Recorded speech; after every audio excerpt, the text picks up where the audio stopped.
I call Jan Logie.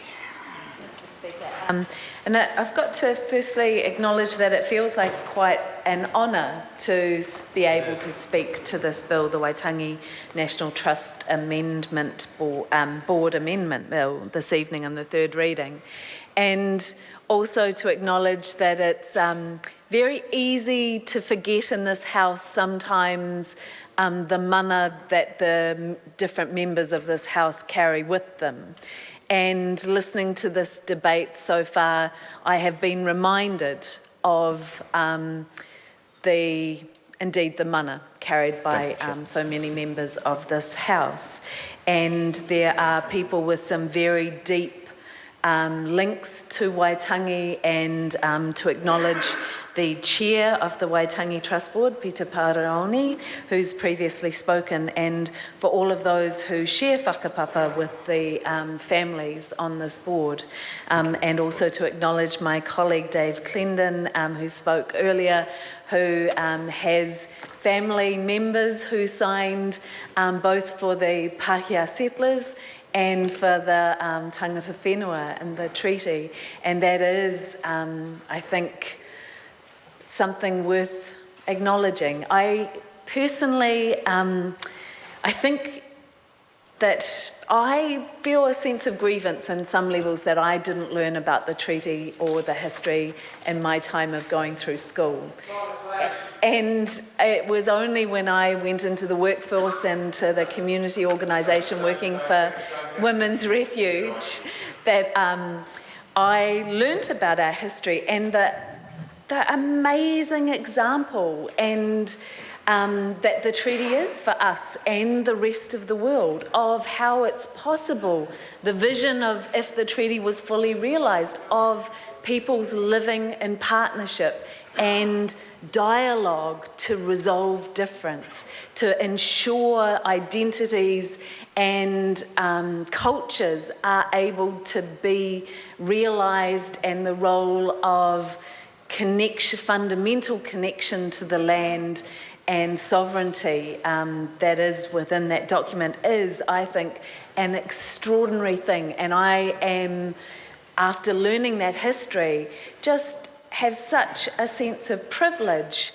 and a place to be in this country through that document that I really, really wish everyone in this country would get access to that learning, to be able to have that same sense of belonging and place and responsibility that is held within the treaty. But what we are debating here in the third reading is some changes to the Waitangi National Trust Board that are positive, and it's really nice also after days of urgency and an undermining of democratic process to actually have accordance within this House and to see what can happen when a democratic process goes through and when people's voices are honoured and principles of partnership are realised. It's a good feeling, and this House feels different now to how it has for the last couple of days. And I do want to specifically acknowledge the Māori Affairs Select Committee and for the work that they have done on this bill. And my understanding is that they really listened to the submitters and the concerns that were raised by the Māori families around the fact that the board up to this point, that the non-Māori, the 3 family members, have been represented by 3 members on the committee, whereas 4 Māori families were only represented by 1 member, and that on the Waitangi Trust Board, the symbol of partnership and nationhood for us should fundamentally recognise that sense of partnership, and that wasn't being realised. So the committee worked through the detail of that and worked with the PCO to be able to find out that this bill could realise that vision in changing the structure and the membership of the committee.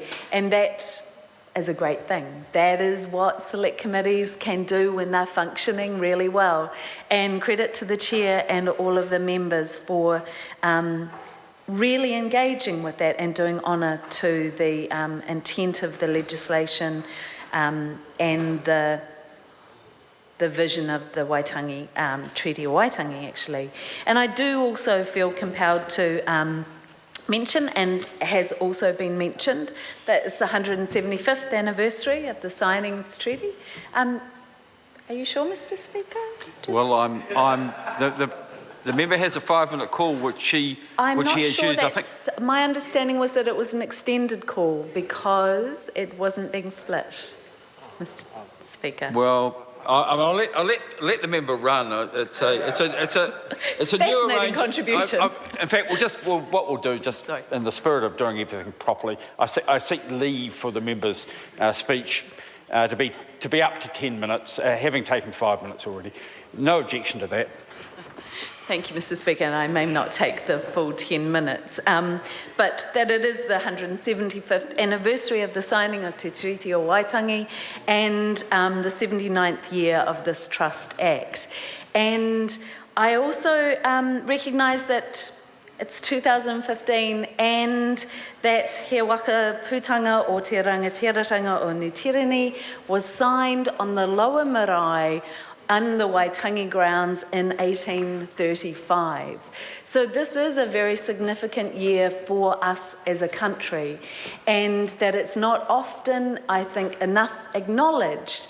The role of He Wakaputanga around establishing us as a nation, and that sense of Māori taking the leadership to say to the world, this is our country. This is a country that you need to deal with as you would deal with another nation. This is not just a land for you to come and do what you will with. And it was an expression of tēnā rangatiratanga that puts this country in, and I think, a very strong position for going forward and enabled the later signing of Te Treaty o Waitangi that, again, I say, gives us all that place to stand if only we fully lived up to the principles in it.